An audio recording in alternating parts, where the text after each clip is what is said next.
යංගෝ යන්න. ඕ අන්න අර ගෑණි හදත් එනවා. පම්පෝඩි යනකනේ නෑනේද කොහෙද? පුදුම පම්පෝඩි යන්නේ තියෙන්නේ. Hi girls. මේ ඔයාලා ගා මොනවද නේ තියෙන්නේ ටිකක්? ලොකු චොක්ලට් එකක්, තනි චොක්ලට් එකක්. තියෙනවා මිස්. මෙන්න මේක. ෆෙරෝචර්. කීයද මේක? ඕකනම් 6000ක් වෙනවා.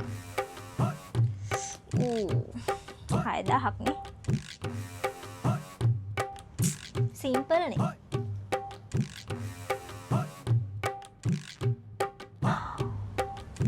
සෝරි අනේ. මගේ වොලට් එක කා එකේ දාලා ඇවිල්ලා.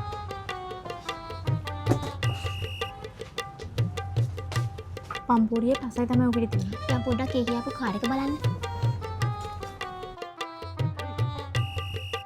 අනේ ඇයි බබා ඔයා මාව මැක් එකට ඈතින් තියලා ගියේ? ඈතින් තියලා ගියද? තමුසේ මගේ ඈතින් ඉන්න එක තමුසේගේ ඇඟට ගොඩ හින්දා.